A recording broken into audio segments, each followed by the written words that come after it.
ఇప్పుడు వరకు gadgets technology అదంతా is taking over the child అన్నాము. ఇప్పుడు age of AI just start అవుతుంది.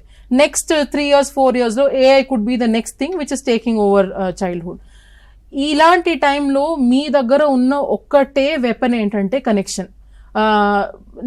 నేనే always I say that the litmus test for good parenting is, ఇప్పుడు ఏమైనా ఇన్అప్రోప్రియేట్ కంటెంట్ చూసేశారు మీ చైల్డ్ బై మిస్టేక్ అనుకోండి, వాళ్ళ రియాక్షన్ ఏముంటుంది? వాళ్ళు వచ్చి మీ దగ్గర సారీ అమ్మ, సారీ నాన్న, ఇలా నేను చూసేసాను, ఇప్పుడు అంటే నాకు అన్కంఫర్టబుల్గా ఉన్నాను, నాకు ఏం చేయాలో తెలియట్లేదు అని మీ దగ్గరకు వచ్చి చెప్తున్నారా? ఆర్ వాళ్ళ రెస్పాన్స్ ఏమో ఈ విషయం మా పేరెంట్స్కి తెలిస్తే పెద్ద ఇష్యూ అయిపోతుంది, వాళ్ళ దగ్గర నుంచి నేను ఎలాగైనా ఈ ఇష్యూని నేను హైడ్ చేయాలి. Is that they response?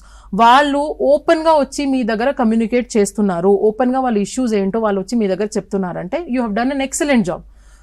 You don't have to be worried about anything. మీరు స్క్రీన్స్ ఇచ్చేయండి, సోషల్ మీడియా ఇచ్చేయండి, ఫోన్ ఇచ్చేయండి, అన్ని ఇచ్చేయండి, నో ప్రాబ్లం.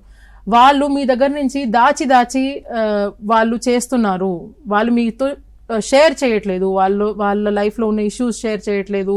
ఎందుకంటే మీ రియాక్షన్, వాళ్ళు బాగా వాళ్ళకు భయం వేస్తుంది, మీ రియాక్షన్ అయితే తిడతారు, కొడతారు అని చెప్పేసి మీ రియాక్షన్ ని యాంటిసిపేట్ చేసుకొని వాళ్ళు మీకు వచ్చి చెప్పట్లేదు అంటే then it is an issue. You have to re-examine the connection that you have with the child. The only thing which can protect your child is the connection that you have with your child. వాళ్ళు మీకు వచ్చి చెప్తేనే మీరు వాళ్ళని రేపు protect చేయగలరు. So that is the one aspect I would strongly advise everybody to focus on. Work on strengthening the connection that you have with your child.